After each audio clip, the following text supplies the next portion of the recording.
UFC 209 goes down Saturday night, T-Mobile Arena in Las Vegas, trying to erase the bitter memories of what was UFC 208 and, well, the top two fights. And, I mean, the entire main card, a lot of intrigue, should be some compelling matchups, but the top two fights are what we're going to focus on. And the first fight was so nice, they have to do it twice. They're running it back.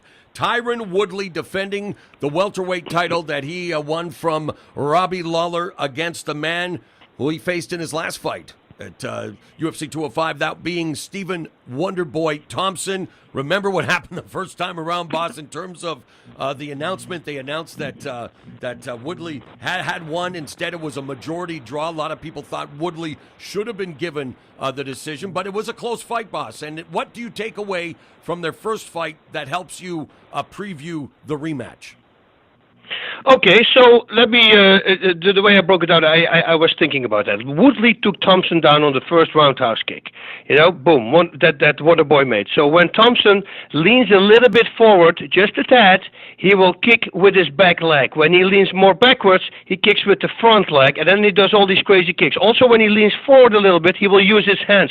You can literally tell when he's going to kick with his back leg and his front leg. So you have to really look at his body positioning. And I actually think that Woodley was doing that and realized, oh, wait a minute, he's leaning forward, he's going to come with his back leg, and that's where he grabbed the kick, and he took him down. Now, Woodley threw a right straight the last 10 seconds of round number 2. It missed, but it came really close because it had zero load up.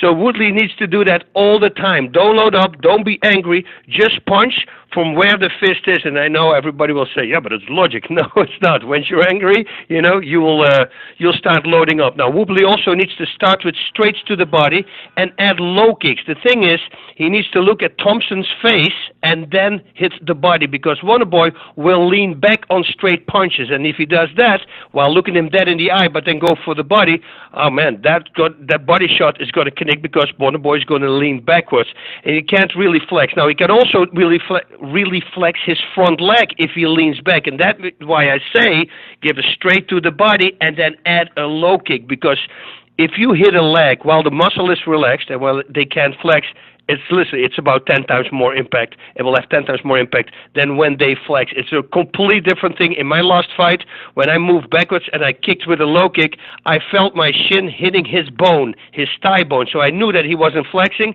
and I knew instantly that I was going to win this fight, because always when you have that feeling and you connect to the bone and the muscle that's in between, well, you'll see the opponent suddenly go wrong. That's what he needs to do.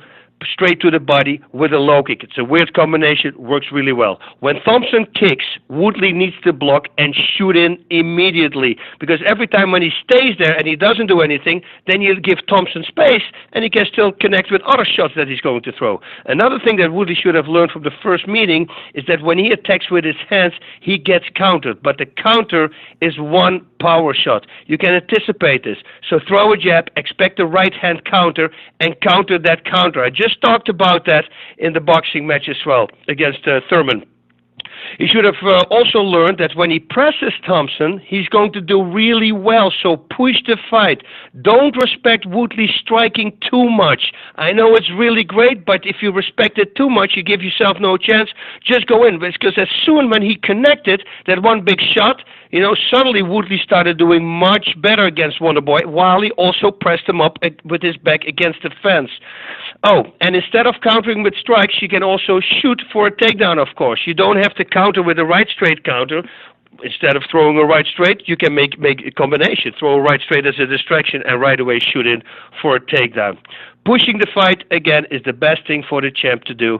But with his fast-twitch fibers, and that means explosive muscles, can he do that for 5 rounds if this fight is going to go to distance? But getting Wonderboy against the fence with his back, I think will be the best thing. Now, Thompson, he should, when he leans forward, kick with his front leg. It's a very hard thing to do, but he needs to do this, maybe a front kick or a side kick, and with his, and he's quite limber, so he might able to pull it off. But it's good to get inside Woodley's head, because what I just talked about, if he leans over, he's going to kick with the back leg, and if he leans backwards, he's going to kick with the front leg. So if you right away take that illusion away by leaning over and kicking with the front leg, you mind blowing this guy. I would counter with combinations as well, not a single strike, preferably a punch-kick combination. And since he's got great legs, he should always do that. Keep the center of the cage like he did most of the time in the last fight. But when it didn't go as well for him was when he had his back against the cage. So again, I'm coming back to that. Make sure you do not have your back against the cage. Constantly move out and take the center of the cage again. If it goes to the ground, get Woodley in a full guard. It's always better than a half guard, which he allowed him to do in the first meeting, but that's where all their elbows and everything starts raining down. If you get him in a full guard, at least you can lock him up and pull him on top of you. If you don't shoot, you're always messed, I say, because once he stays in half guard, might as well go for look for reversals. And now everybody says, yeah, but boss, hey, wait a minute. Woodley is a very good wrestler. He's probably not going to reverse him. No, maybe not. But if you don't try, you will never find out. Always try to go for reversals. Most of the time when you go for a reversal and the opponent posts his hand out, maybe if the reversal doesn't go all the way, you can escape the back door underneath that arm. So underneath that post that he just posted out. That's about it. I mean, it's going to be a carbon copy of the first time. I think people are going to be a lot more careful. And I think if Woodley looks at the fight and he realizes, wait a minute, I was respecting him too much, this could be a very interesting fight because then he's going to come forward with his power. I mean, he can do damage. He almost dropped Thompson in the first time. Yeah, he dropped him multiple times, almost submitted him with a tight submission. And Woodley, as we know, both of these guys, great strikers. Woodley, 5 of his last 6 wins have come by knockout. He's also improved his cardio over the years and, proved that he could go 5 rounds if necessary against a Thompson. Thompson, again, also majority of his wins coming via form of knockout in his recent streak. He throws more significant strikes per minute, but Woodley a little more accurate. Woodley, of course, the edge in the takedown department, but you can't discount Thompson and his unorthodox offense, the spinning back fist, the karate style, a great styles clash, and again, hopefully as entertaining and as compelling, and let's hope we get a definitive victor on Saturday because Ty Woodley and Stephen Thompson ready to do it again. Woodley, of course, also been talking about those big money fights against the likes of the returning GSP, who I'm sure is going to be watching with vested interest. Nick Diaz is still out there somewhere. So we'll see what happens and who awaits the winner. Let's not forget Damian Maia, guys. Guys more than deserving of a title shot, and this is where you weigh the sport versus the business, and they'll get down the business on Saturday. Now, looking forward to that fight, but looking forward to the co-feature for so many more different reasons, because this one is a good old-fashioned grudge match between Tony Ferguson and Habib Nurmagomedov. I don't give a crap that they're calling it this interim lightweight championship. The winner will be the #1 contender for Conor McGregor's lightweight strap. And Ferguson, man, he's looked unbelievable. 9-fight winning streak. Nurmagomedov undefeated, including 8 straight wins inside the octagon. These two have gone at it verbally, boss, on conference calls and on social media. On Saturday, they have to meet each other in the octagon, break it down like a boss. All right, now, Ferguson, although he's a great grappler himself and he loves it, maybe he wants this fight on the feet, attack like Michael Johnson did when he fought Nurmagomedov, push constantly and try to keep it on the feet. I do know one thing, that Ferguson has the stamina to do that for the complete fight, because this guy is insane in the stamina department. Then again, he's not a Michael Johnson on the feet. In fact, his last loss was against Johnson, but that was all the way back in 2012, and he became a complete different animal after that.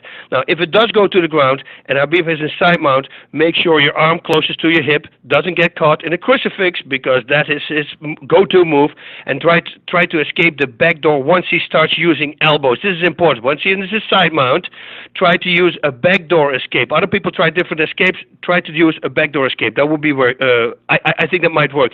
But if it doesn't work, get him in the guard ASAP, because Habib is an animal if he's in half guard. He's got great ground and pound. Having him him in a close guard will make it less. He's still good, but it will be less power and easier to control.